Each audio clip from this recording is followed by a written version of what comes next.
Okay. Start when you're ready to start. Tell me action. We're live. All right. I'd like to welcome everybody to the community meeting that we're holding here for the Brownfield cleanup grant application and analysis of brownfield cleanup alternatives that the city of Natchez is holding. There's a grant opportunity out there, and this is the focus of this is going to be for the Fry building cleanup. I thought we would first start off with a little bit of context so that we understand kind of where we came from and where we're going in terms of this cleanup grant. So let's first start and talk a little bit about the city's assessment grant. As soon as I can get it to click. Click on the screen and then. Gotcha. And then hit. All right. Sorry.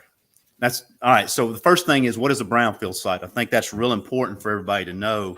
And if you're really thinking of a brownfield, it's property that either has contamination or potential contamination associated with it that stymies or at least makes people pause of the uncertainties associated with redeveloping or expanding or reusing the property. And so that's where this all starts from.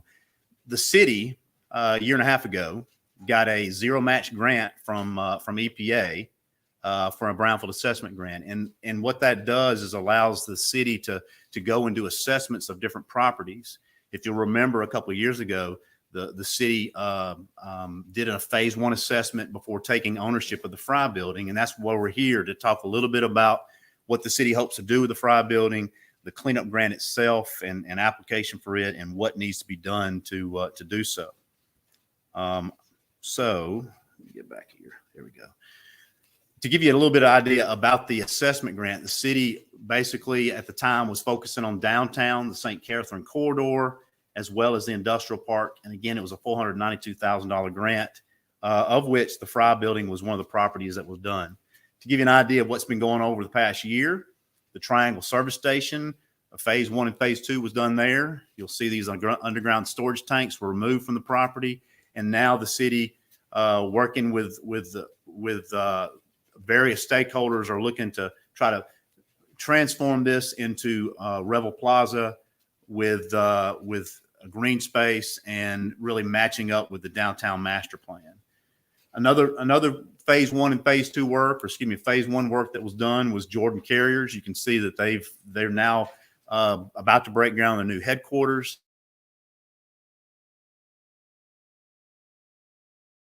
To acquire, and we found that the phase one showed that really the UST were removed back in 1993 and not a major concern. So from there, we also did the Magnolia Mall property. Anyone interested in buying that property? Phase one was done. There is a tank in the front of it, but there's an opportunity for anyone wanting to redevelop that property. They can turn around and possibly get reimbursed for any cleanup costs associated with that. Another one is the Natchez Community Hospital. There's been a lot of momentum with that. Right now, it's just a matter of working with the developers on that to where they can either redevelop it as is, or they're actually looking at possibly demolishing that and redeveloping it into a property. And right now, they're evaluating different incentives on that. Simmons Dry Cleaners. This was a tax forfeited piece of property. We're in the process right now of doing a phase two of that property, and we'll know more down the road on that. Main Street, one thing is if you want to renovate some properties downtown, you need to do an asbestos inspection. And obviously that's pending of the old Kimbrell office supply property. And it's just a matter of that taking place here in the next month or two. So that leads us now to the Fry building. If you are familiar, back in June of 2021, the city took ownership of that property. And one of the key things that they did, which was a smart thing to do, obviously, was do a phase one environmental site assessment of that property. And it was done on June 16th. And what was interesting was we found that there were some past uses either on or adjacent to the property. There was a former auto repair facility from the 30s to the 60s on the property. Adjacent to it from 1925 to 1964 was an auto repair facility. Gas station was next to it, and then also a dry cleaner.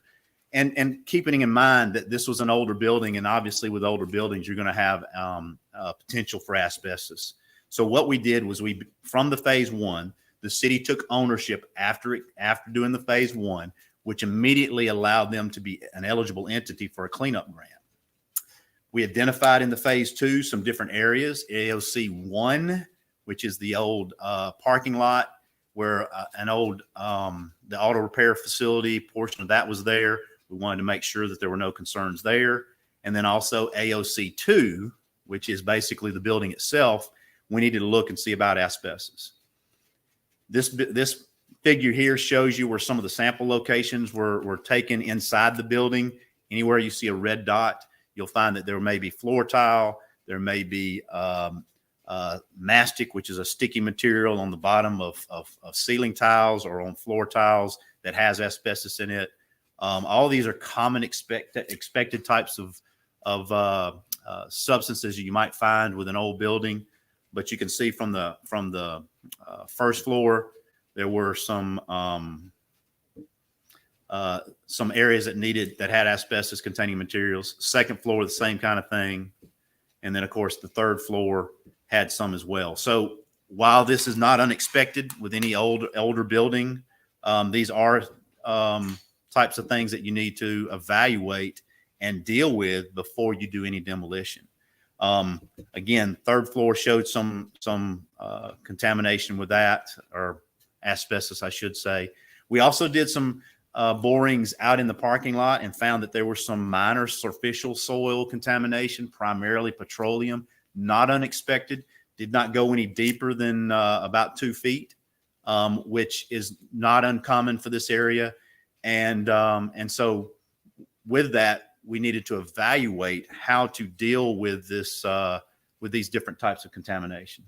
And so what we have before you right now is for a public meeting to talk a little bit about the different ways to analyze the different cleanup alternatives. And what we have in front of you, and I also have a copy of this for anyone. We'll show you where you can get a copy of this to review it. But we evaluated some different ways to deal with the asbestos contamination. Again, asbestos in a building that has not been disturbed is not posing an imminent threat.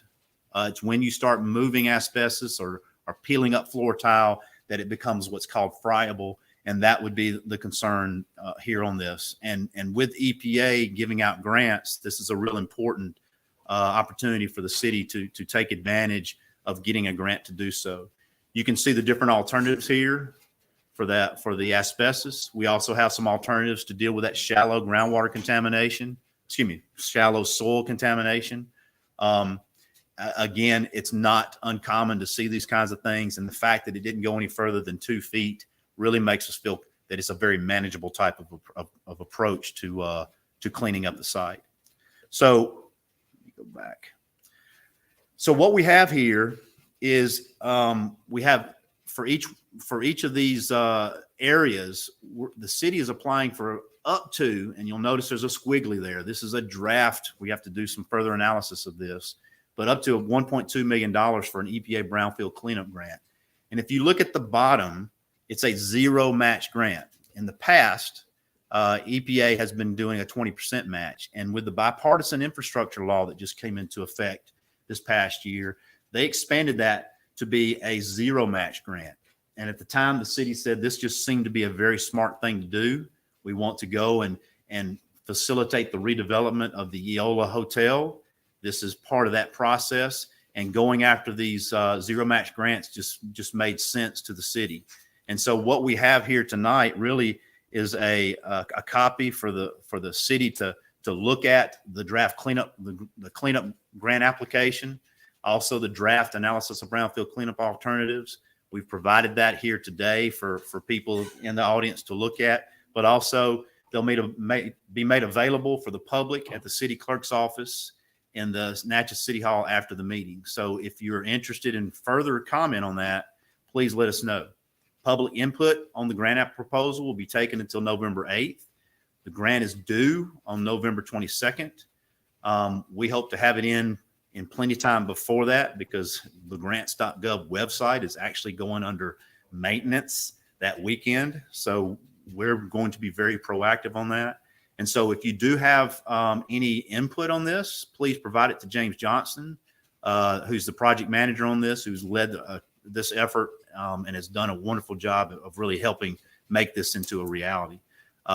Here's the contact information. You can reach him by email, or you can hand deliver or mail your comments to to James on this. So with that, is there any questions from the audience here about this grant?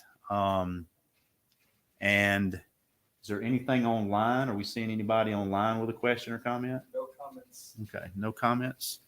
Okay, again, let me go back one slide. Just be reminded that public input on the grant proposal will be taken until November 8th at 5 p.m. And with that, we are going to close the meeting, and I appreciate everybody's input. Thank you so much. Thank you.